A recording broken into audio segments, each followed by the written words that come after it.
سیاہ رات اپنی پوری شدت کے ساتھ زمین پر چھائی ہوئی تھی۔ دیہی علاقے کے اس دور افتادہ ڈیرے پر جہاں دور دور تک صرف ویرانی کا راج تھا، آج عجیب سی بے چینی محسوس ہو رہی تھی۔ ڈیرے کے اندر عثمان شاہ اور احمد خان آمنے سامنے کھڑے تھے۔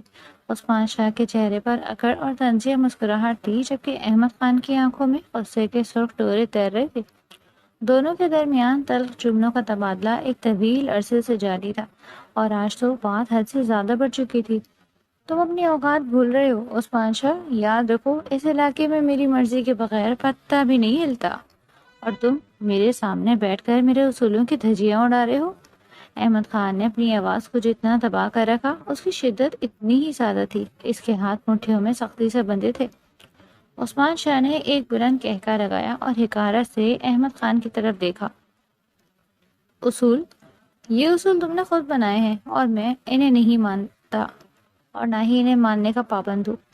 تم خود کو اس گاؤں کا مالک سمجھتے ہو، لیکن حقیقت یہ ہے کہ تم صرف ایک ضدی انسان ہو۔ عثمان شاہ نے لاپرواہی سے کندھے اچکائے۔ اس کی بے باکی احمد خان کے غصے کی آنکھ میں مزید تیل ڈال رہی تھی۔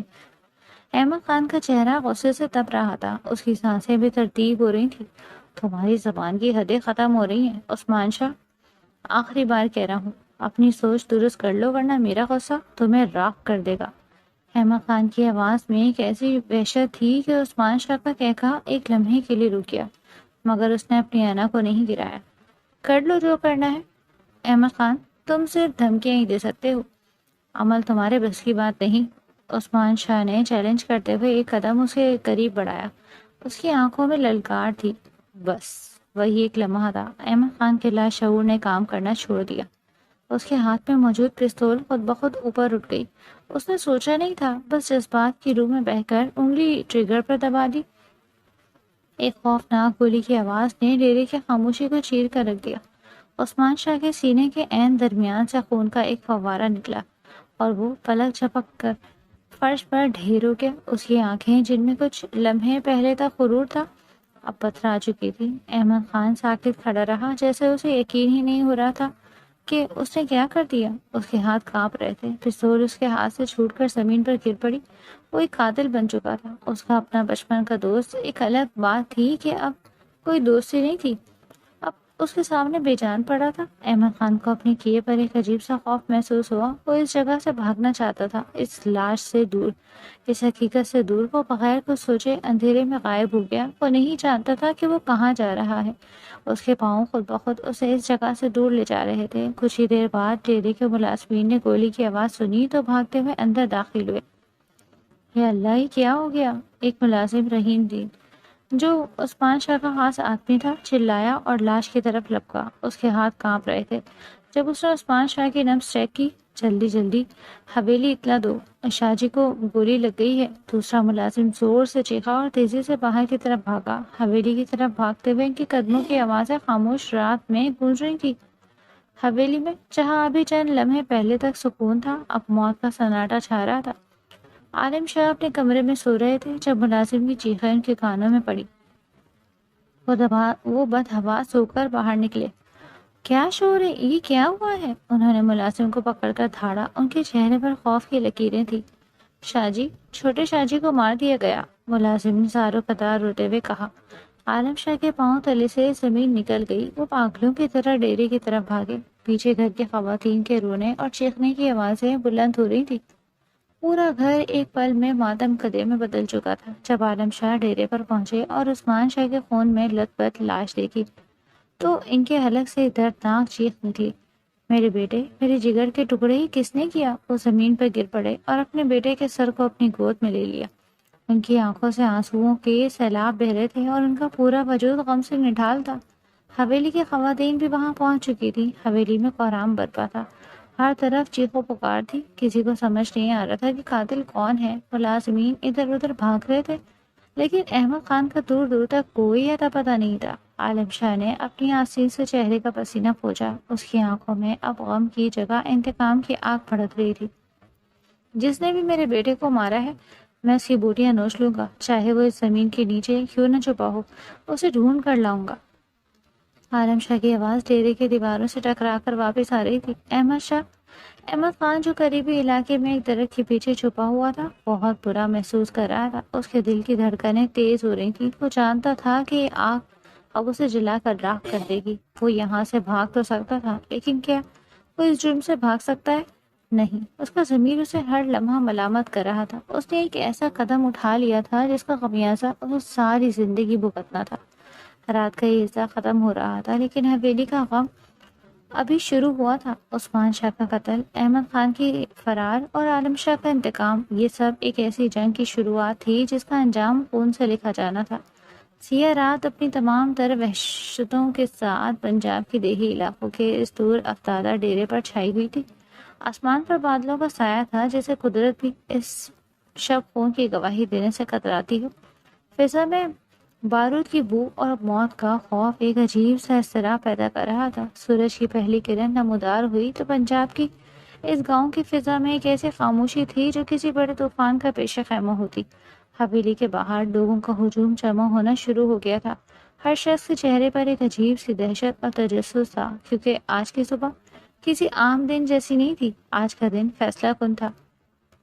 آج اس حویلی کی زمین خون کے قرض کو مانگ رہی تھی۔ عالم شاہ جو کل تک اپنے بیٹے عثمان شاہ کی لاش کے ساتھ لپٹ کر رو رہے تھے، آج صبح ایک پتھر کی طرح سخت ہو چکے تھے۔ ان کی آنکھوں میں آنسو نہیں بلکہ انتقام کی ایسی چنگاریاں تھیں جو کسی کو بھی راکھ کر سکتی تھیں۔ حویلی کے بڑے صحن میں جرگے کی تیاریاں مکمل ہو چکی تھیں۔ علاقے کے معتدین سردار اور پنچایت کے ارکان اپنی اپنی کرسیوں پر پرجمان تھے۔ ہر طرف ایک سرد مہری پھیلی ہوئی تھی۔ عالم شاہ اپنی سفید پگڑی کو ٹھیک کیا اور جرگے کے پیچھے بیچوں بیچ آ کر کھڑے ہو گئے۔ ان کی آواز میں درد کے ساتھ ساتھ ایک ایسی للکار تھی جس نے مجمع کو ساکت کر دیا۔ آج ہم یہاں اس لیے جمع ہوئے ہیں کہ خون کا حساب چکایا جا سکے۔ میرے بیٹے عثمان شاہ کا خون زمین پر بہا ہے اور اس کا قاتل پرویز خان کا بیٹا احمد خان ابھی تک آزاد گھوم رہا ہے۔ میں اس جرگے سے انصاف مانگتا ہوں۔ مجھے میرے بیٹے کے خون کا بدلہ چاہیے۔ عالم شاہ کی آواز حویلی کی دیواروں سے ٹکرائی۔ ان کا ہر لفظ ایک تیر کی طرح تھا جو مجمع کے دلوں میں اتر رہا تھا۔ پھر دور سے گرد اڑتی ہوئی ایک گاڑی نمودار ہوئی۔ لوگوں کی نظریں ایک اس طرف مڑ گئی۔ گاڑی کے رکتے ہی شاہبیز شاہ بالکل باہر نکلا۔ اس کا لباس، اس کا چلنے کا انداز اور اس کی آنکھوں میں موجود ٹھنڈک، یہ سب کچھ کسی فاتح سے کم نہیں تھا۔ اس کے ساتھ کوئی گارڈ نہیں تھا، وہ اکیلا تھا، لیکن اس کی تنہائی میں بھی اتنی دہشت تھی کہ مجمع میں موجود لوگ غیر ارادی طور پر پیچھے ہٹ گئے۔ شاہبیز شاہ نے بڑی پروقار چال چلتے ہوئے جرگے کے مرکز کی طرف قدم بڑھائے۔ جرگے کے صحن میں سناٹا ایسا تھا کہ ہوا کے گزرنے کی آواز بھی کسی کے کانوں میں چیخ بن کر پڑ رہی تھی۔ عالم شاہ جو اب تک انتقام کی آگ میں جھلس رہے تھے، اپنے بھتیجے شاہبیز شاہ کو اپنی طرف آتے دیکھ کر جیسے مطمئن ہو گئے۔ عالم شاہ کے لیے شاہبیز کا وجود ہمیشہ سے ایک پہیلی رہا۔ آج شاہبیز شاہ کی آنکھوں میں جو برفانی سردی تھی اس نے سب کو ہلا کر رکھ دیا۔ شاہبیز نے اپنے چچا کے قریب آ کر ان کے کندھے کو مضبوطی سے ہاتھ رکھا اور انہیں کرسی پر بٹھاتے ہوئے نہایت دھیمی مگر کسی تلوار کی دھار جیسی آواز میں کہا، چچا آپ بیٹھے، یہ کام اب شاہ خاندان کا ولی عہد خود سنبھالے گا۔ آپ نے مجھ پر بھروسہ کر کے جرگے کا انتظام کیا تھا، اب وقت ہے کہ میں اس کا حق ادا کروں۔ پرویز خان جو مجمع کی دوسری طرف بیٹھے تھے، شاہبیز کو دیکھتے ہی اندر تک کانپ گئے۔ انہیں اچھی طرح علم تھا کہ عالم شاہ کا غصہ طوفان کی طرح ہے جو آتا ہے اور گزر جاتا ہے، لیکن شاہبیز شاہ کوئی سلگتی ہوئی راکھ کی طرح تھا جو بظاہر ٹھنڈی لگتی مگر جب ہوا چلتی ہے تو پوری بستی راکھ کر دیتی ہے۔ شاہبیز کی غیر موجودگی نے پرویز خان کو پہلے ہی بے چین کر رکھا تھا، کیونکہ وہ جانتے تھے کہ شاہبیز صبح سویرے سے غائب تھا اور وہ کہاں تھا؟ احمد خان کی تلاش میں۔ اگر آج خاندان احمد خان شاہبیز کے ہاتھ لگ جاتا تو شاید اب تک اس کی لاش یہاں پڑی ہوتی۔ شاہبیز جرگے کے عین وسط میں کھڑا ہو گیا۔ اس کا قد و قامت، اس کا روپ اور اس کی آنکھوں کی گہرائی نے پورے مجمع کو اپنے حصار میں لے لیا۔ اس نے ایک بار گردن گھما کر ارد گرد کے لوگوں پر نظر ڈالی، پھر اپنی آواز کو اتنا بلند کیا کہ دیواریں گونج اٹھی۔ میں شاہ خاندان کا ولی عہد ہونے کی حیثیت سے اس معاملے کا فریق ہوں۔ میرے بھائی جیسے کزن، میرے بچپن کے دوست عثمان کا خون بہا اور یہ خون کسی جرگے کے فیصلوں کا محتاج نہیں۔ میں آج اس جرگے کے سامنے یہ اعلان کرنے آئے ہوں کہ قاتل کو ڈھونڈنا میری ذمہ داری ہے اور اسے کیفر کردار تک پہنچانا میرا واحد مقصد۔ جرگے کے سردار حاجی حمید اپنی جگہ سے اٹھے۔ ان کے چہرے پر عمر کا بوجھ اور فیصلوں کی سختی تھی۔ انہوں نے اپنی چھڑی زمین پر مارتے ہوئے کہا، پرویز خان، پنچایت کی شواہد اور گواہان گواہی دے رہے ہیں کہ پستول تمہارے بیٹے احمد خان کے ہاتھ میں تھی۔ عثمان شاہ کی موت کا ذمہ دار تمہارا خون ہے۔ اب تم ہی بتاؤ کیا صفائی پیش کرو گے؟ پرویز خان کے ماتھے پر پسینے کے قطرے نمودار ہوئے۔ ان کی آواز لڑکھڑائی۔ حاجی صاحب، غلطی تو انسان سے ہی ہوتی ہے۔ وہ دونوں بچپن کے دوست تھے، کوئی دشمنی تو نہیں تھی۔ کسی بات پر تلخ کلامی ہوئی، جذبات میں آ کر گولی چل گئی۔ یہ ارادہ قتل نہیں تھا، یہ تو بس ایک حادثہ تھا، ایک لمحے کی حماقت تھی۔ پرویز خان کی یہ بات سننا تھی کہ شاویز شاہ کے چہرے پر ایک تلخ مسکراہٹ ابھری۔ وہ تیزی سے آگے بڑھا اور پرویز خان کے اتنے قریب ہو گیا کہ پرویز خان کو اس کی سانسوں کی تپش محسوس ہوئی۔ حادثہ؟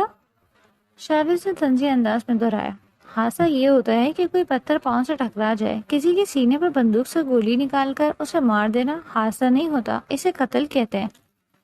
پوری حویلی میں جیسے موت کا سناٹا چھا گیا۔ شاویز شاہ کسی دھاڑ نے پرویز خان کو ہلا کر رکھ دیا۔ شاویز نے اپنی جیب سے ایک رومال نکالا اور اسے اپنے ہاتھوں پر ایسے پھیرا جیسے وہ کوئی گندگی صاف کرا ہو۔ اس نے خاموشی سے اپنے چچا کی طرف دیکھا، پھر دوبارہ مجمع کی طرف مخاطب ہوا۔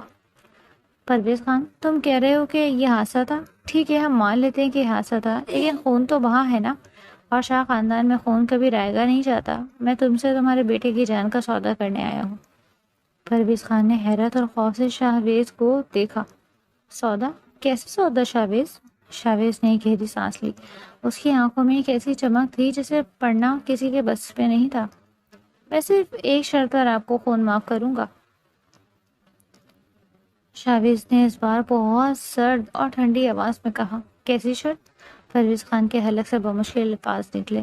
شاویز نے مجمع کے بیچوں بیچ کھڑے ہو کر بلند آواز میں کہا، مجھے آپ کی بیوہ بہو میرے نکاح میں چاہیے۔ صرف ایک یہی چیز ہے جس سے میں آپ کو اپنے بھائی کا خون معاف کروں گا، ورنہ بھول جائیں کہ میں آپ کے بیٹے کو زندہ رہنے دوں گا۔ آج نہیں تو کل میں اسے ڈھونڈ نکالوں گا اور اسے اس کی کیے کی سزا دوں گا۔ یہ سنتے ہی جرگے میں کوہرام سا مچ گیا۔ پرویز خان کے پیروں تلے سے زمین نکل گئی۔ ان کے خاندان میں بیوہ بہوؤں کو گھر سے باہر دینے کا تصور بھی محال تھا۔ ان کی شادیاں تو چھوٹے دیوروں سے کر کے گھر کے اندر ہی رکھا جاتا، مگر یہاں معاملہ ان کے اکلوتے بیٹے احمد خان کی زندگی کا تھا۔ اگر وہ نہیں مانتے تو احمد خان کا مارا جانا یقینی تھا، اور اگر مان جاتے تو خاندان کی عزت داؤ پر لگ جاتی۔ پرویز خان ایک کشمکش میں مبتلا تھے۔ ایک طرف ان کا اکلوتا بیٹا تھا، دوسری طرف ان کے خاندان کا صدیوں پرانا اصول۔ شاویز شاہ کی آنکھوں میں وہ درندگی تھی جو کسی کو بھی ڈرا دینے کے لیے کافی تھی۔ وہ جانتے تھے کہ شاویز اپنی بات کا پکا ہے، وہ جو کہتا ہے کر کے دکھاتا ہے۔ یہ نہیں ہو سکتا، پرویز خان نے ہچکچاتے ہوئے کہا۔ تم جانتے ہو ہمارے خاندان کی روایت کیا ہے، یہ فیصلہ ناممکن ہے۔ شاویز نے اپنے کاندھے اچکائے۔ تو پھر آپ اپنے بیٹے کی لاش وصول کرنے کے لیے تیار رہیں، فیصلہ آپ کا ہے، وقت میرے پاس ہے۔ جرگے کے سرداروں نے بھی سرگوشیاں شروع کر دی۔ حالات کا دباؤ اتنا تھا کہ آخرکار پرویز خان کو سر جھکانا پڑا۔ بیٹے کی محبت خاندان کی بیکا کے اصول پر بھاری پڑ گئی۔ انہوں نے آہستہ سے سر ہلایا، گویا وہ اپنی ہار تسلیم کر رہے ہوں۔ منظور ہے، پرویز خان نے دبی آواز میں کہا۔ شاویز کے ہونٹوں پر ایک فاتحانہ مسکراہٹ پھیل گئی۔ اس نے فیصلہ سنایا، 15 دن تک گاؤں میں کوئی خوشی نہیں منائی جائے گی، اور 16ویں دن آپ اپنی بات پوری کریں گے۔ اس کے بعد احمد خان کو میری طرف سے زندگی کا پروانہ ملے گا۔ فیصلہ ہو چکا تھا، لوگ اٹھنے لگے، لیکن فضا میں ایک ایسی کرواہٹ کھل چکی تھی جو صدیوں تک ختم نہیں ہونے والی تھی۔ عالم شاہ ابھی بھی ساکت بیٹھے تھے۔ وہ دیکھ رہے تھے کہ کیسے ان کا بھتیجا شاہ خاندان کے اصولوں کو اپنے ہاتھوں سے بدل رہا ہے۔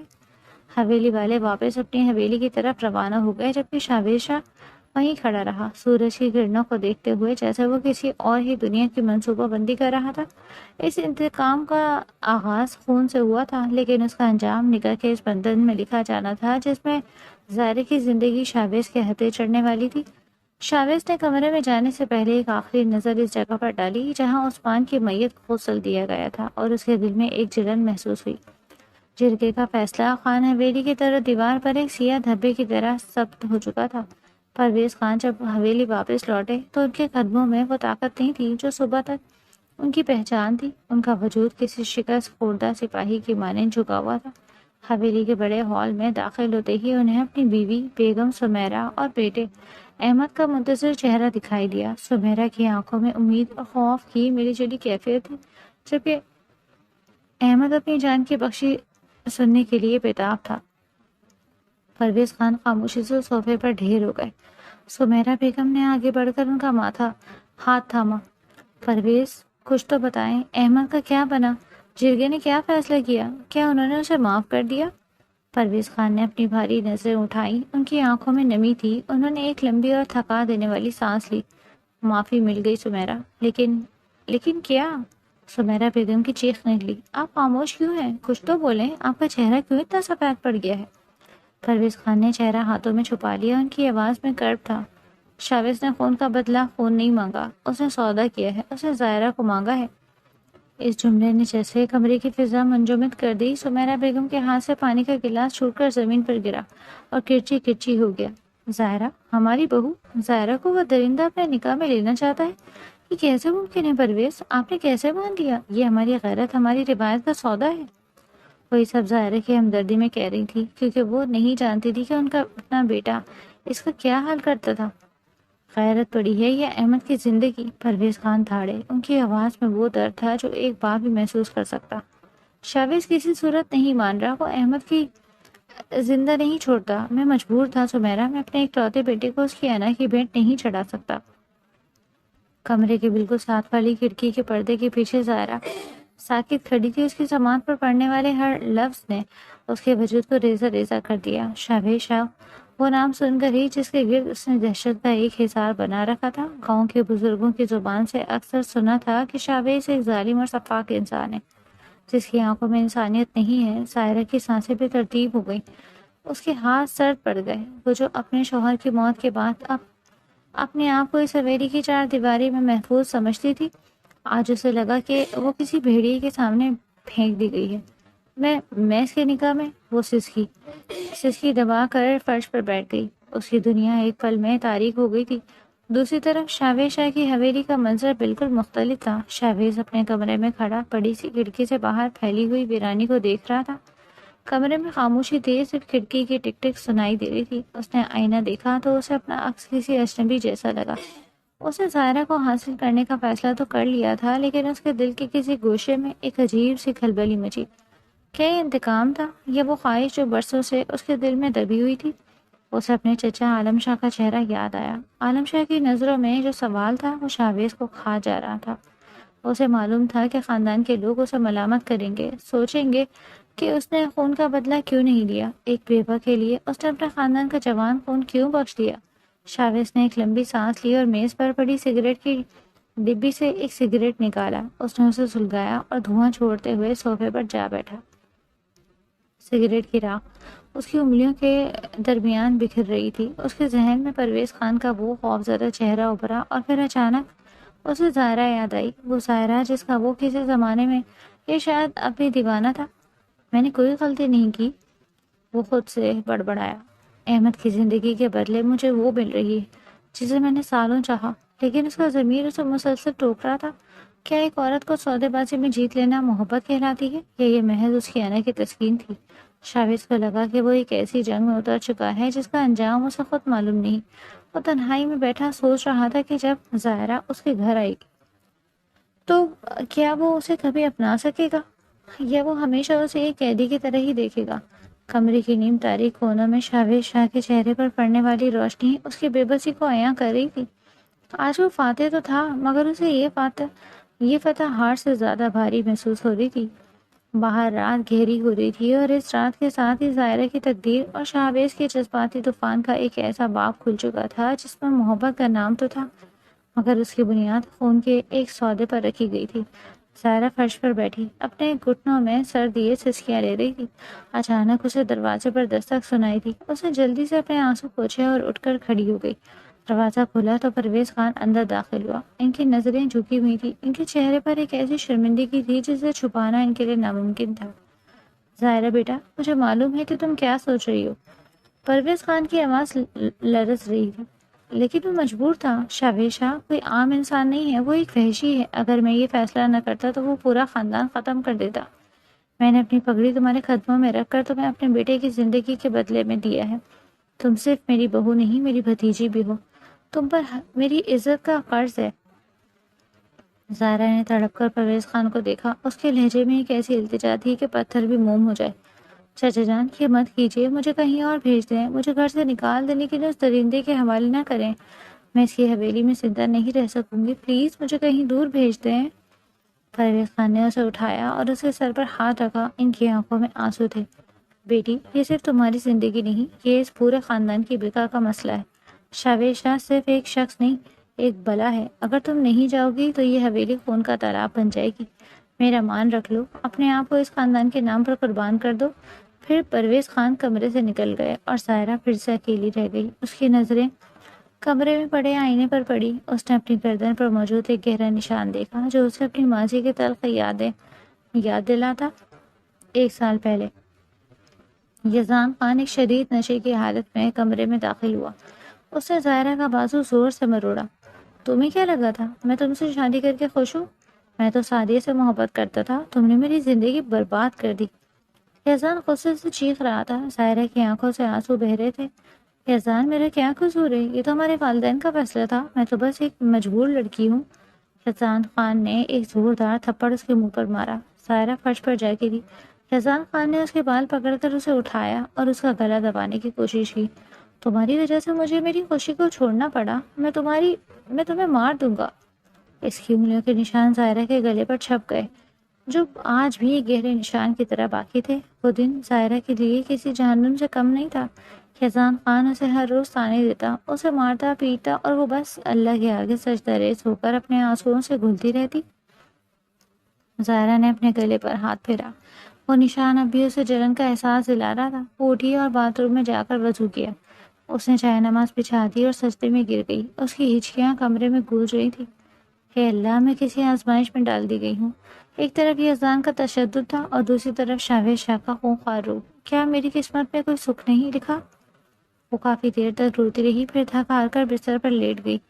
اس کے ذہن میں اگلے 15 دن کسی تلوار کی طرح لٹک رہے تھے، اور پھر وقت یوں ہی گزرتا گیا۔ نکاح کی تیاریاں شروع ہو چکی تھیں۔ حویلی میں ماتم اور خوشی کا ایک عجیب سا امتزاج تھا۔ شاویز شاہ کی حویلی سے جڑے اور زیورات بھیج دی گئے، جنہیں دیکھ کر زائرہ کا کلیجہ منہ کو آتا۔ وہ نہیں جانتی تھی کہ شاویز شاہ کے دل میں کیا چل رہا ہے۔ وہ نہیں جانتی تھی کہ شاویز شاہ، جیسے پوری دنیا ایک جلاد سمجھتی تھی، پچھلے کئی سالوں سے اس کے پیچھے بھٹک رہا تھا۔ وہ نہیں جانتی تھی کہ جب اس نے یزدان سے اس کی شادی کی خبر سنی تھی تو شاید شاویز شاہ نے خود کو اپنے کمرے میں قید کر لیا تھا۔ دوسری طرف شاویز شاہ اپنے کمرے میں کھڑا ایک پرانی تصویر کو دیکھ رہا تھا۔ وہ تصویر زائرہ کی تھی، جو کسی نے چھپ کر لی تھی۔ اس کی آنکھوں میں جنون تھا۔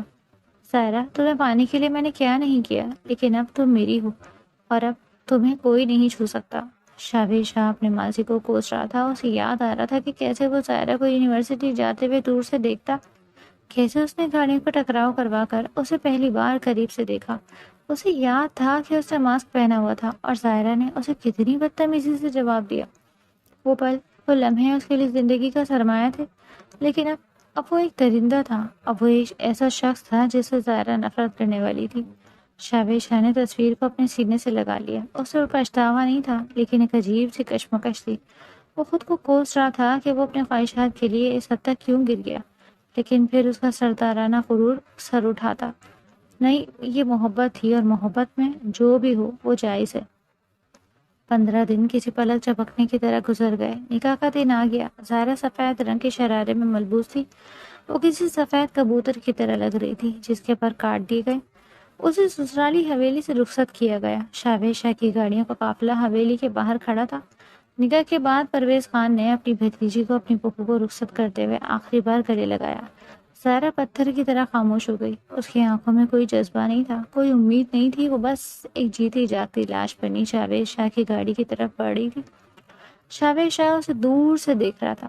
اس کے دل کی دھڑکنیں تیز تھیں۔ اس نے سفید شرارے میں ملبوس زائرہ کو پہلی بار دلہن کے روپ میں دیکھا۔ وہ اس لمحے کے لیے مرنے کو تیار تھا۔ شاویز شاہ کی حویلی جو اپنی شان و شوکت کے لیے مشہور تھی، آج رات کسی قلعے کی طرح خاموش تھی۔ نکاح کی تقریبات ایک بھیانک سکوت میں لپٹی ہوئی تھی۔ زائرہ یزدان کو جب گاڑی سے اتارا گیا تو اس کے قدم بوجھل تھے، جیسے وہ اپنی قبر کی طرف چل رہی ہو۔ شاویز شاہ، جو اپنی روایتی سردارانہ لباس میں ملبوس حویلی کے دروازے پر کھڑا تھا، اس کی نگاہیں ظاہرہ کے ہر قدم پر جمی تھی۔ شاویز شاہ نے ظاہرہ کو اپنی گاڑی میں بٹھانے کے بجائے اسے ایک الگ بند گاڑی میں بھیجا اور خود اپنی دوسری گاڑی میں آیا۔ وہ اب بھی اپنی انا کے حصار میں قید تھا۔ اسے لگ رہا تھا کہ یہ نکاح ایک فتح ہے، مگر اس کی اپنی ہی روح اسے ملامت کر رہی تھی۔ جب ظاہرہ حویلی کے مرکزی دروازے سے داخل ہوئی تو شاویز شاہ نے اسے ایک نظر تک نہ دیکھا، حالانکہ اس کی آنکھیں اس کے وجود کو تلاش کر رہی تھیں۔ انہیں میرے کمرے میں پہنچا دو اور تمام ملازموں کو ہدایت کر دو کہ کوئی بھی بیگم صاحبہ کے کمرے کے پاس نہ بھٹکے۔ شاویز شاہ نے اپنے خاص ملازم کو حکم دیا۔ اس کی آواز میں وہی کرختگی تھی جو کسی سردار کو زیبا دیتی۔ سائرہ کو حویلی کے سب سے بڑے کمرے میں پہنچایا گیا۔ کمرہ تو خوبصورت تھا، مگر سائرہ کو وہ کسی قید خانے سے کم نہ لگا۔ وہ بیٹھ کے ایک کونے میں سہم کر بیٹھ گئی۔ اس کی سانسیں پھول رہی تھیں اور اس کا دل کسی پرندے کی طرح پنجرے میں تڑپ رہا تھا۔ اس نے سنا تھا کہ شاویز شاہ ایک جلاد ہے، ایک ایسا شخص جس کی کسی سے نہیں بنتی۔ وہ سوچ رہی تھی کہ کیا اس کی شادی شدہ زندگی پہلے کی طرح ہو گئی۔ گھنٹہ، 2 گھنٹے، 3 گھنٹے گزر گئے۔ سائرہ کی آنکھیں دروازے کی طرف لگی تھی۔ ہر سیکنڈ اسے ایک صدی کی طرح محسوس ہو رہا تھا۔ وہ جانتی تھی کہ شاویز شاہ کسی بھی لمحے آ سکتا ہے۔ اس نے اپنی چوڑیاں تک اتار کر سائڈ ٹیبل پر رکھ دی، جیسے اسے علم ہو کہ یہ خوشیاں اس کے نصیب میں نہیں۔ آخرکار رات کے آخری پہر دروازے کی کنڈی گھومی۔ سائرہ کے دل کی دھڑکن ایک لمحے کے لیے ساکت ہو گئی۔ شاویز شاہ کمرے میں داخل ہوا۔ اس کے قدموں کی چاپ ایسی تھی جیسے موت آہستہ آہستہ قریب آ رہی ہو۔ اس نے کمرے کے دروازے کو اندر سے بند کیا اور ظاہرہ کی طرف مڑا۔ ظاہرہ نے اپنی نظریں نیچے کر لیں۔ اس کا پورا جسم کپ آ رہا تھا۔ شاویز شاہ آہستہ آہستہ اس کے قریب آیا۔ اس کے چلنے کے انداز میں ایک ایسی شان تھی جس نے ظاہرہ کی روح تک کو لرزا دیا۔ وہ بیٹھ کے قریب آ کر رکا۔ ظاہرہ کی انگلیاں اپنے شرارے میں الجھتی ہوئی تھی۔ شاویز شاہ نے اپنے ہاتھ بڑھایا اور ظاہرہ کی گھونگھٹ کو ایک جھٹکے سے پیچھے ہٹایا۔ ظاہرہ نے آنکھیں موند لی۔ شاویز شاہ نے اس کے چہرے کو غور سے دیکھا۔ وہ آج بہت حسین لگ رہی تھی، مگر اس حسن کے پیچھے چھپا ہوا دکھ شاویز شاہ کی نظروں سے اوجھل نہیں تھا۔ وہ کچھ دیر خاموش رہا، پھر اس نے ظاہرہ کی تھوڑی کو پکڑ کر اس کے چہرے کو اوپر اٹھایا۔ ظاہرہ، کیا تمہیں معلوم ہے تم اب کس کی ملکیت ہو؟ شاویز شاہ کی آواز میں ایک ایسی گرج تھی جس نے ظاہرہ کی آنکھیں کھول دیں۔ ظاہرہ نے کانپتی ہوئی آواز میں جواب دیا، مجھے معلوم ہے، آپ نے مجھے خرید لیا ہے، میرے سسر کی پگڑی کی عوض۔ شاویز شاہ کی آنکھوں میں ایک لمحے کے لیے غصہ ابھرا، مگر پھر وہ پرسکون ہو گیا۔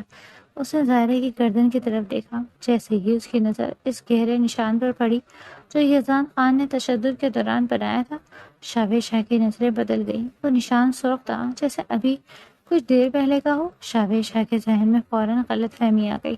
اسے لگا یہ یزدان خان کی محبت کا نشان ہے جو اس نے ظاہرہ کو دیا ہوگا۔ شاویز شاہ کا چہرہ ایک دم سفید پڑ گیا۔ اس نے ظاہرہ کو ایک جھٹکے سے خود سے دور دھکیلا۔ تو تم یہ سب لے کر آئی ہو؟ ایک ایسی عورت جس پر کسی اور مرد کے نشان ثبت ہے؟ تم تو یزدان خان کی یادیں گلے میں سجائے پھر رہی ہو۔ سائرہ نے حیرت سے اس کی طرف دیکھنے لگی۔ آپ یہ کیا کہہ رہے ہیں؟ یہ نشان، یہ محبت نہیں ہے، یہ… شاویز شاہ نے اسے بات مکمل کرنے کا موقع ہی نہیں دیا۔ وہ غصے سے بھر گیا۔ اسے اپنی ہی محبت پر نفرت ہونے لگی۔ اس نے سوچا تھا کہ وہ اسے اپنی زندگی کا سب سے بڑا تحفہ سمجھے گا، مگر اسے کیا معلوم تھا کہ وہ ایک ایسی عورت کو اپنے گھر لے کر آیا جو کسی اور مرد کی نشانی کو اپنے وجود پر لیے پھر رہی ہے۔ خاموش ہو جاؤ، شاویز شاہ دھاڑا، مجھے تمہاری کوئی صفائی نہیں سننی۔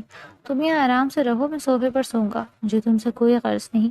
کسی بھی چیز کی ضرورت ہو تو ملازمہ کو بلا لینا، مجھ سے دور ہی رہنا بہتر ہے۔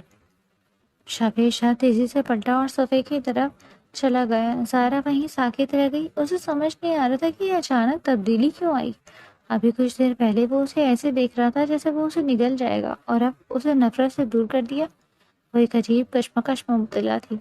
وہ بیڈ پر لیٹ گئی، مگر اس کی آنکھوں میں نیند نہیں تھی۔ وہ سوچ رہی تھی کہ کیا شاویز شاہ واقعی اتنا جلاد ہے جتنا اسے سمجھا جاتا، یا اس کے پیچھے بھی کوئی ایسا درد ہے جسے وہ چھپا رہا ہے۔ کمرے میں سناٹا تھا۔ شاویز شاہ صوفے پر کروٹیں بدل رہا تھا۔ اس کا دل کر رہا تھا کہ وہ اٹھ کر جائے اور ظاہرہ کو اپنے سینے سے لگا لے، مگر وہ نشان اسے ہر بار پیچھے کھینچ لیتا۔ اسے اپنی انا اور اس نشان کی نفرت کے درمیان ایک جنگ لڑنی پڑ رہی تھی۔ رات کا آخری پہر اپنی تلخیوں کو اپنے دامن میں سمیٹ کر رخصت ہو رہا تھا۔ کمرے میں موجود سناٹا اتنا بھاری تھا کہ ظاہرہ کی اپنی سانسوں کی آواز بھی اسے کسی طوفان کی طرح محسوس ہو رہی تھی۔ صوفے پر پڑے شاویز شاہ کی کروٹ بدلنے کی آواز آئی تو ظاہرہ نے بے اختیار اپنی آنکھیں موند لی۔ وہ خود کو مجسمہ بنائے بیٹھ کے ایک کونے میں سمٹی رہی۔ اسے خوف تھا کہ اگر وہ ذرا سی بھی حرکت کرے گی تو شاویز شاہ کا وہ غضبناک روپ دوبارہ سامنے آ جائے گا جس نے کچھ گھنٹے پہلے اسے اندر تک ہلا کر رکھ دیا۔ شاویز شاہ جو بظاہر سو رہا تھا، اس کا ذہن ایک ایسی گہرائی کھائی میں گرا ہوا تھا جہاں سے نکلنا اس کے بس میں نہیں تھا۔ وہ ہر بار جب بھی آنکھیں بند کرتا اسے ظاہرہ کی گردن پر وہ نشان نظر آ جاتا۔ اس کے سردارانہ وجود کے اندر ایک انا کا شور چیخ رہا تھا۔ وہ کسی اور کی امانت تھی۔ شاویز، تم نے جس کو پانے کے لیے اپنے بھائی کا خون معاف کیا وہ پہلے سے ہی کسی اور کے نشان اپنے وجود پر سجائے ہوئے ہیں۔ یہ سوچ کر اس کے ماتھے پر پسینے کی بوندیں ابھر آئیں۔ حالانکہ یہ سب اسے پہلے سے معلوم تھا کہ وہ بیوہ ہے، مگر اب اس کے دل کو یہی سوچ کر کچھ ہو رہا تھا۔ سورج کی پہلی سنہری کرن جب کھڑکی کے پردوں کو چیر کر کمرے میں داخل ہوئی تو شاویز شاہ اس کی آنکھ کھل گئی۔ اس نے نیم آنکھوں سے کمرے کا جائزہ لیا۔ ظاہرہ بیٹھ کر اسی حالت میں پڑی تھی جسے وہ پوری رات پتھر کی مورت بنی ہو۔ اس نے کپڑے تبدیل تک نہیں کیے تھے۔ شاویز شاہ آہستہ سے اٹھا۔ صوفے سے اٹھتے ہوئے اس کی نظر ظاہرہ پر پڑی جو کمبل میں دبکی تھی، اپنے آپ میں سمٹی ہوئی تھی۔ شاویز شاہ کے دل میں ایک عجیب سی تڑپ اٹھی۔ اس کا جی چاہا کہ وہ آگے بڑھ کر اس کے بالوں کو چہرے سے ہٹائے، اسے بتایا کہ وہ کتنا بےتاب ہے، لیکن پھر اس کا ہاتھ ہوا میں رک گیا۔ اسے وہ نشان یاد آ گیا اور اس کے ساتھ ہی اس کی نفرت کی دیوار ایک بار پھر بلند ہو گئی۔ وہ خاموشی سے اٹھا اور بغیر ایک لفظ کہے کمرے سے باہر نکل گیا۔ ظاہرہ نے جب دروازہ بند ہونے کی آواز سنی تو اس نے ایک طویل اور ٹھنڈی سانس لی۔ اس کے جسم کا تناؤ کچھ کم ہوا مگر دل کی الجھن بڑھ گئی۔ وہ اٹھی اور آئینے کے سامنے جا کر کھڑی ہو گئی۔ اپنے گلے پر موجود نشان کو ہاتھ لگایا تو اسے وہی پرانی اذیت یاد آ گئی جو یزدان خان کے ہاتھوں ملی تھی۔ اسے لگا کہ شاویز شاہ بھی یزدان کی ہی طرح اسے صرف ایک چیز سمجھتا ہے، ایک ایسی چیز جس پر دوسروں کے داغ لگے ہوں۔ وہ پورا دن اسی کشمکش میں گزرا۔ حویلی میں ولیمے کی تقریب تھی، چند قریبی رشتے دار آئے تھے، مگر ظاہرہ کو کمرے میں ہی رہنے کا حکم تھا۔ وہ دن بھر اکیلی کھڑکی کے پاس کھڑی باہر کے مناظر دیکھتی رہی۔ شاویز شاہ اسے نظر تک نہیں آیا۔ وہ کہاں تھا، کیا کر رہا تھا، اسے کچھ خبر نہیں تھی۔ شام ڈھلنے لگی تو حویلی میں روشنیاں ہو گئی۔ مہمانوں کی ہنسی اور کہکہوں کی آوازیں ظاہرہ کو مزید اداس کر رہی تھی۔ اسے لگ رہا تھا کہ جیسے وہ اس دنیا سے کٹ کر ایک ویرانے میں قید ہو گئی ہو۔ رات کے 12 بج چکے تھے مگر شاویز شاہ واپس نہیں آیا۔ وہ کھڑکی کے پاس کھڑی سوچ رہی تھی کہ کیا اس کی قسمت پر سکھ کا ایک پل بھی نہیں۔ پہلا شوہر یعنی یزدان شاہ اسے انسان تک نہیں سمجھتا تھا، اور اب یہ شاویز شاہ جسے خوف سے سارا علاقہ تھر تھر آتا، وہ اسے نفرت کی نظر سے دیکھ رہا تھا۔ اچانک کمرے کا دروازہ زور سے کھلا۔ ظاہرہ ڈر کے مارے پیچھے کی طرف ہٹی اور بیڈ کے قریب جا کر رک گئی۔ شاویز شاہ اندر داخل ہوا تھا۔ اس کی آنکھوں میں آج ایک الگ طرح کی سرخی تھی، شاید وہ خمار میں تھا۔ اس نے دروازہ بند کیا اور ایک جھٹکے سے اپنی جیکٹ اتار کر فرش پر پھینکی۔ ظاہرہ اس کی بے قابو حرکت کو دیکھ کر کانپ گئی۔ شاویز شاہ اس کے سامنے آ کر رکا۔ اس کی سانس تیز تھی اور وہ اپنی نظریں ظاہرہ کے چہرے پر جمائے ہوئے تھا۔ وہ ظاہرہ کی طرف ایک قدم بڑھا تو ظاہرہ پیچھے ہٹتی ہوئی بیڈ کے ساتھ لگی۔ تم مجھے دیکھ کر اتنا ڈر کیوں رہی ہو؟ شاویز شاہ کی آواز میں ایک ایسی گہرائی تھی جس میں غصہ اور پیاس دونوں شامل تھے۔ ظاہرہ نے روتے ہوئے کہا، پلیز دور ہٹ جائیں، مجھے آپ سے ڈر لگ رہا ہے۔ آپ نے کہا تھا کہ آپ مجھ سے کوئی غرض نہیں رکھیں گے، تو پھر یہ سب کیوں؟ شاویز شاہ اس کی معصومیت دیکھ کر بے ساختہ مسکرایا۔ کہا تھا نا، لیکن اب نہیں رہ سکا۔ تو میری بیوی ہو ظاہرہ، اور آج میں نے سوچ لیا ہے کہ میں اپنا حق لے کر رہوں گا۔ مجھے پرواہ نہیں کہ تم پہلے کس کے ساتھ تھی، مجھے پرواہ نہیں کہ تم پر کس کے نشان ہیں۔ آج کی رات تم صرف اور صرف میری ہو۔ ظاہرہ کا دل خوف سے رک سا گیا۔ وہ چیخنا چاہتی تھی مگر اس کا گلا خشک ہو گیا۔ نہیں، پلیز میری بات سنیں، ہمارے درمیان ایسا کچھ نہیں تھا۔ یزدان نے مجھے کبھی چھوا تک نہیں۔ یہ نشان یہ محبت کا نہیں، یہ تشدد کا نشان ہے۔ اس نے مجھے مارا تھا۔ شاویز شاہ جو اسے پکڑنے کے لیے آگے بڑھ رہا تھا اچانک رک گیا۔ اس کی آنکھوں میں حیرت کے سائے لہرائے۔ وہ ساکت کھڑا اسے دیکھتا رہا۔ کیا کہا تم نے؟ یزدان نے تمہیں نہیں چھوا؟ ظاہرہ نے زاروں کا تار روتے ہوئے گردن ہلائی۔ وہ مجھ سے نفرت کرتا تھا، وہ کسی اور سے شادی کرنا چاہتا تھا، میں تو صرف ایک بوجھ تھی اس کے لیے۔ یہ نشان یہ اسی کے غصے کی نشانی ہے جو اس نے میرے گلے پر دیا۔ شاویز شاہ کے وجود میں جیسے ایک بجلی سے دوڑ گئی۔ اس کا غصہ، اس کی انا، اس کا سارا غرور ایک لمحے میں ریزہ ریزہ ہو گیا۔ وہ جو سمجھ رہا تھا کہ وہ ایک داغدار عورت کو لایا، حقیقت اس کے برعکس تھی۔ اس کے دل کا سارا غصہ ایک دم سے پگھل گیا اور اس کی جگہ ایک عجیب سے پچھتاوے اور تڑپ نے لے لی۔ اس نے سائرہ کی طرف ہاتھ بڑھایا اور اس بار اس کی آنکھوں میں نفرت نہیں بلکہ ایک ایسی نمی تھی جو سائرہ کو بھی حیران کر گئی۔ کمرے میں سناٹا اتنا گہرا تھا کہ دونوں کے دلوں کی دھڑکنوں کی آواز ایک دوسرے کو سنائی دے رہی تھی۔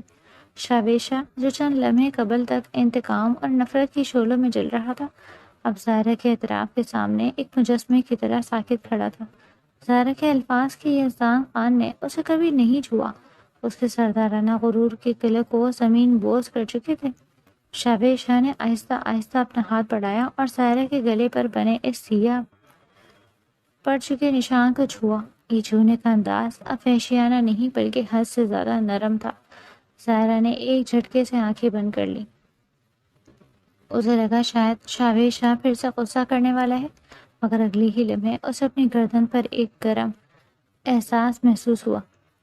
وہ شاویشا کی آنکھوں سے ٹپکنے والا ایک گرم آنسو تھا جو اس کے گلے پر آ کر گرا۔ زائرہ نے حیرت اور سختی کے عالم میں آنکھیں کھولی۔ شاویشا کا سر اس کے کندھے پر تھا اور وہ خاموشی سے رو رہا تھا۔ یہ ایک ایسا منظر تھا جس کا زائرہ نے خواب میں بھی تصور نہیں کیا تھا۔ ایک طاقتور سردار جس کی گولی کے سامنے کسی کو دم مارنے کی اجازت نہ تھی، جرأت نہ تھی، آج اس کے سامنے اپنی بے بسی کا اظہار کر رہا تھا۔ میں کتنا بڑا احمق ہوں زائرہ، شاویشا کی آواز بھر آ گئی جس میں ایک ایسی کسک تھی جو زائرہ کی روح تک اتر گئی۔ میں اپنی انا کے اندھے پن میں یہ تک بھول گیا کہ تم انسان ہو۔ میں نے تمہیں پانے والے یزدان خان سے ہمیشہ نفرت کی، مگر جب تم میرے سامنے آئی تو میں نے تمہیں ہی اس کا عکس سمجھ کر سزا دینی شروع کر دی۔ مجھے معاف کر دو اگر ہو سکے تو۔ زائرہ جو اب تک خوفزدہ تھی اب ایک عجیب سے سکون کا احساس کر رہی تھی۔ اس کا دل جو برسوں سے محبت کے لیے ترس رہا تھا شاویشا کی اس نرمی کے سامنے پگھلنے لگا۔ اس نے آہستہ سے اپنے ہاتھ اٹھائے اور شاویشا کے بالوں میں پھیرنے لگی۔ آپ نے مجھے سمجھنے کی کوشش ہی نہیں کی شاویز، زائرہ نے دبی آواز میں کہا۔ میں نے تو یزدان کے ساتھ بھی وہ زندگی نہیں گزاری جو ایک بیوی کا حق ہوتا ہے۔ میں صرف ایک تنہائی تھی جو حویلی کے کونوں میں دفن ہو چکی تھی۔ شاویشا نے اسے اپنے سینے سے لگا لیا۔ اس کا حصار اب اتنا مضبوط اور پرسکون تھا کہ زائرہ کو لگا جیسے وہ برسوں کی مسافت طے کر کے آخرکار کسی محفوظ ٹھکانے پر پہنچ گئی ہو۔ آج کے بعد تم تنہا نہیں ہوگی زائرہ۔ یہ نشان جو یزدان خان نے دیا تھا میں اسے اپنی محبت کے مرہم سے مٹا دوں گا۔ اب تم صرف میری ہو اور میری اس حویلی کی ملکہ ہو۔ وہ راہ زائرہ کے لیے ایک نئی زندگی کا آغاز تھی۔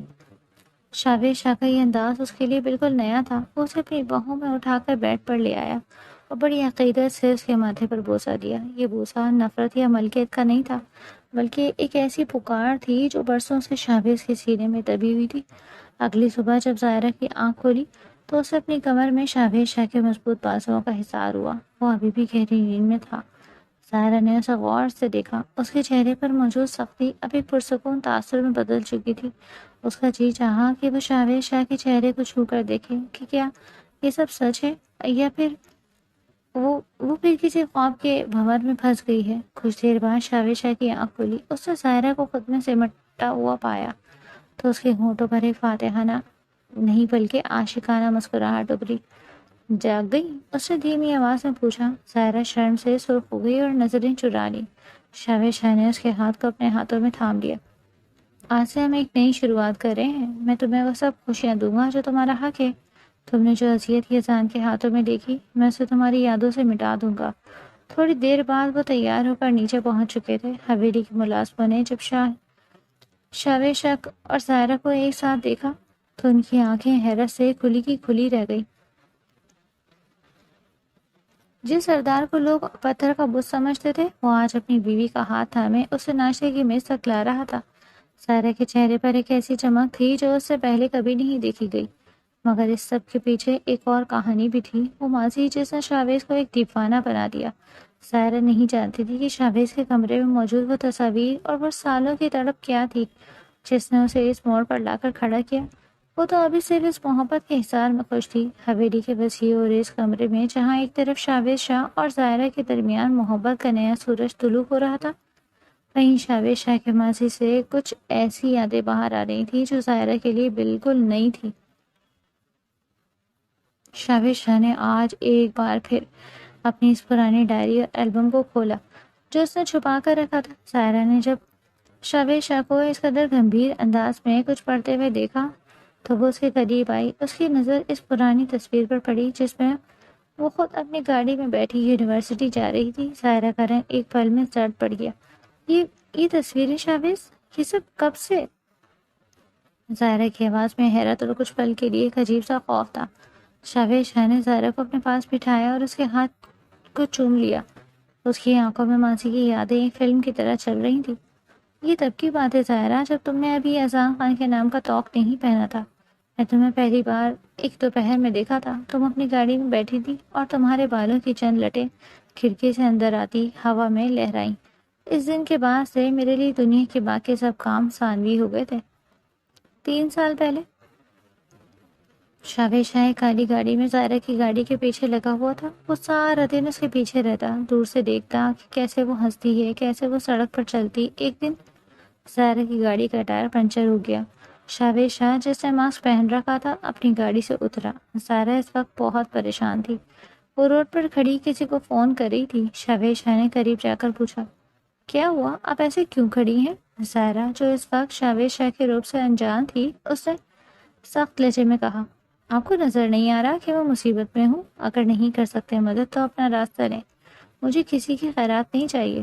شاویز شاہ اس دن اپنی جگہ ساکت رہ گیا۔ اسے اس لڑکی کی خودداری اور اس کی آنکھوں میں موجود آگ سے پیار ہو گیا تھا۔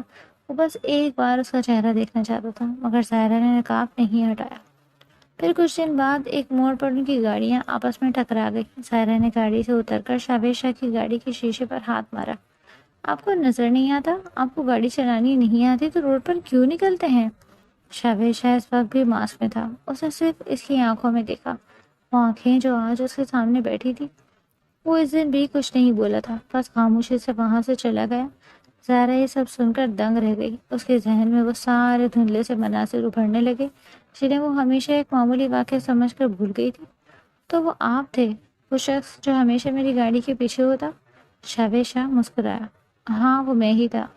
میں تمہیں بتانا چاہتا تھا کہ میں تم سے محبت کرتا ہوں، لیکن میری انا، میری سرداری کا روپ مجھے خاموش کر دیتا۔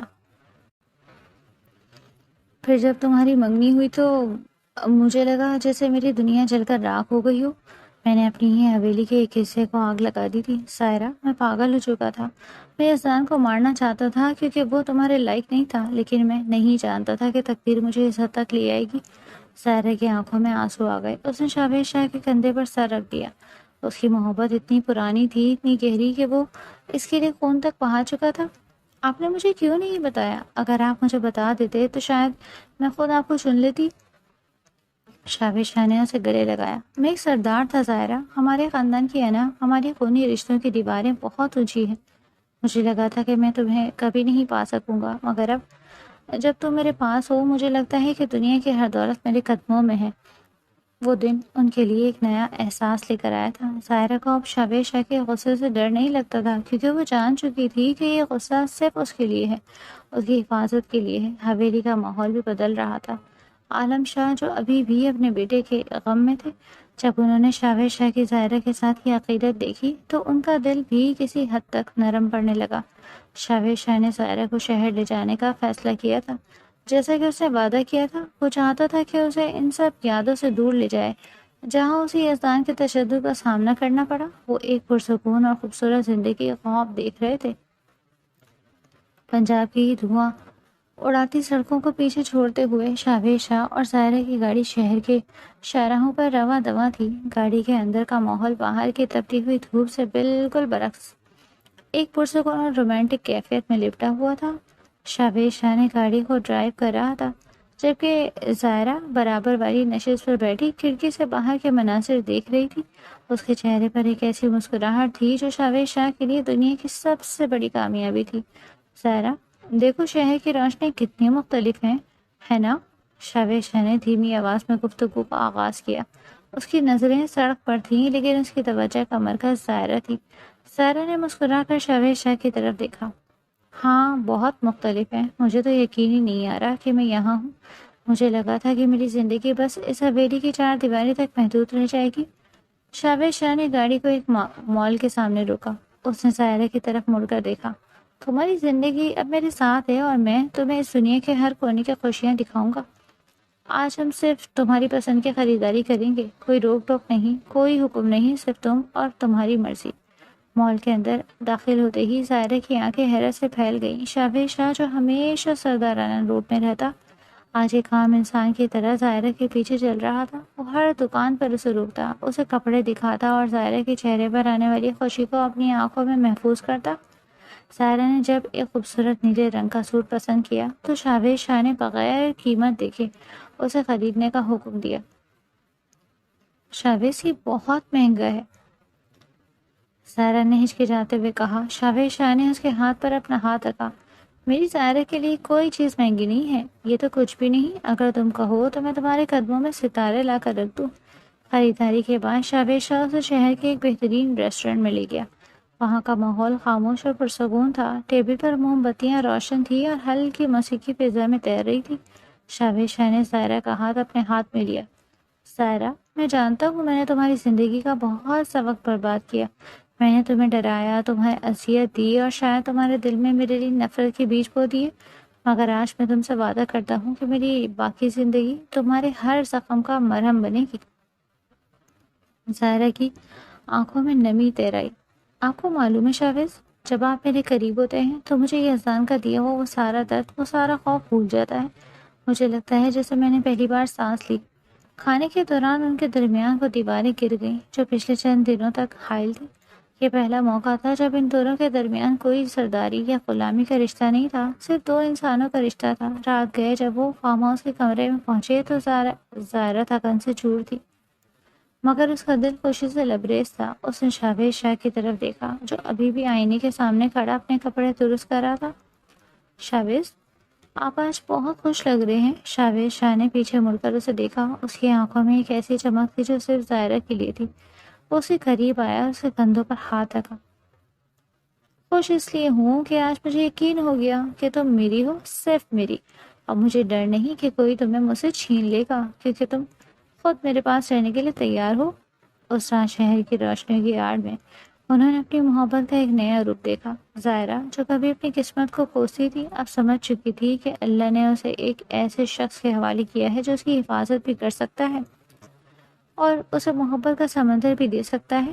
شاویز شاہ کے لیے زندگی کا سب سے پرسکون لمحہ تھا. وہ اب ایک سردار نہیں بلکہ ایک ایسا عاشق تھا جس نے اپنی منزل پا لی تھی.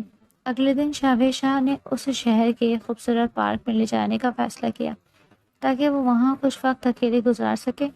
ان کا یہ سفر جو خون اور انتقام کے شروع ہوا تھا, اب محبت کے پھولوں کے درمیان ایک خوبصورت شکل اختیار کر چکا تھا. شہر سے واپسی کے بعد حویلی کی فضاؤں میں ایک نئی تازگی تھی. زائرہ کا چہرہ, جو پہلے ہمیشہ اداسی اور خوف کی زردی میں لپٹا رہتا, اب گلاب کی طرح کھل اٹھا. وہ حویلی کے اس حصے میں کھڑی تھی جہاں سے باہر کا نظارہ صاف دکھائی دیتا. اس نے نیلے رنگ کا وہ ڈریس پہن رکھا تھا جو شاویز نے اسے شہر میں لے کر دیا تھا. شاویز شاہ جو اپنے کمرے سے باہر نکلا تو زائرہ کو اس حال میں دیکھ کر وہ وہیں رک گیا. اس کے قدموں کی چھاپ سن کر زائرہ پلٹی. اس کی مسکراہٹ دیکھ کر شاویز کو لگا کہ اسے زندگی کا سب سے قیمتی خزانہ مل گیا. شاویز آہستہ آہستہ اس کے قریب آیا, اس کے شانوں پر ہاتھ رکھ کر اسے آئینے میں دیکھا. تمہارے چہرے کی یہ مسکراہٹ زائرہ, یہ میرے لیے کسی انمول تحفے سے کم نہیں ہے, شاویز نے دھیمی اور ریشمی آواز میں کہا. زائرہ نے اپنی نظریں شاویز کی آنکھوں میں گاڑ دی. میں کبھی سوچ بھی نہیں سکتی تھی کہ میری زندگی میں کبھی ایسا دن آئے گا جب میں بنا ڈرے, بنا کسی خوف کے سانس لے سکوں گی. آپ کا بہت شکریہ شاویز, شکریہ میری زندگی میں آنے کا اور مجھے ان تمام اذیتوں سے نکالنے کا. شاویز نے اس کے ماتھے پر پیار سے بوسہ دیا. شکریہ تو مجھے تمہارا ادا کرنا چاہیے زائرہ. تم نے میرے وجود کو ایک نیا مقصد دیا. میری انا, میرا غرور, میری سختیاں سب تمہاری ایک مسکراہٹ کے آگے ہار مان چکی ہیں. تم نے مجھے سکھایا ہے کہ سردار ہونا طاقت دکھانا نہیں بلکہ کسی کا سہارا بننا ہے. زائرہ نے اپنا سر شاویز کے سینے پر ٹکایا. وہ لمحہ بہت جذباتی تھا. اس نے آج ہمت کر کے اپنا ماضی کو ریدنے کا فیصلہ کیا. شاویز, یسان نے جو ظلم کیے تھے وہ مجھے اب بھی کبھی کبھی ڈرا دیتے ہیں۔ وہ ہر بات پر مجھے طعنے دیتا تھا، مجھے مارتا تھا، صرف اس لیے کہ وہ مجھ سے شادی نہیں کرنا چاہتا تھا۔ میرا ہر دن ایک قیامت جیسا ہوتا تھا۔ شاویز کے ہاتھوں کی گرفت سائرہ کے کندھوں پر مضبوط ہو گئی۔ اس کی آنکھوں میں یسان کے لیے غصہ نہیں بلکہ زائرہ کے لیے گہری ہمدردی تھی۔ اس نے زائرہ کا چہرہ اپنے دونوں ہاتھوں میں لیا اور اسے آنکھوں میں جھانکا۔ زائرہ میری جان، یسان اب ماضی کا حصہ ہے اور ماضی کے راگ کو کبھی حال میں نہیں لاتے۔ شاویز نے بہت نرمی سے کہا، میں تم سے یہ عہد کرتا ہوں کہ تمہاری ان آنکھوں میں اب کبھی ایک آنسو بھی آنے نہیں دوں گا، اور اگر تمہاری آنکھوں سے پانی گرا تو وہ صرف خوشی کا ہوگا۔ میں تمہارے ہر دکھ کا محافظ ہوں، اور جب تک شاویز شاہ زندہ ہے تمہیں کوئی ہاتھ تک نہیں لگا سکتا۔ رات کا وقت تھا۔ وہ دونوں حویلی کے ٹیرس پر جا کر کھڑے ہو گئے۔ چاروں طرف سناٹا تھا اور آسمان پر ستارے چمک رہے تھے۔ ٹھنڈی ہوا ان کے چہرے کو چھو کر گزر رہی تھی۔ شاویز نے زائرہ کو پیچھے سے اپنے بازوؤں میں بھر لیا۔ یہ ایک انتہائی پرسکون اور رومانٹک منظر تھا۔ زائرہ کو لگا جیسے دنیا کی ساری فکریں، سارے غم آج اس ہوا میں اڑ کر دور جا چکے ہیں۔ آپ سچ میں بہت بدل گئے ہیں شاویز، زائرہ نے مسکراتے ہوئے کہا۔ میں نہیں بدلا زائرہ، تم نے بدل دیا ہے۔ تم نے میرے اندر کے اس انسان کو جگا دیا ہے جو برسوں سے چھپا ہوا تھا۔ شاویز نے اس کے کان کے قریب سرگوشی کی۔ وہ دونوں کافی دیر وہاں کھڑے آسمان کو تکتے رہے۔ ان کے درمیان اب کوئی لفظ باقی نہیں تھا، صرف خاموشی کی زبان تھی جس میں ایک دوسرے کے لیے بے پناہ محبت اور اعتماد تھا۔ وہ جانتے تھے کہ اب ان کی زندگی کا اگلا ہر لمحہ ایک دوسرے کے لیے وقف ہے۔ زائرہ کو آج پہلی بار احساس ہوا کہ وہ واقعی خوش نصیب ہے، کیونکہ اسے ایک ایسا شخص ملا تھا جس کے سینے میں اس کے لیے ایک نرم اور محبت کرنے والا دل دھڑکتا تھا۔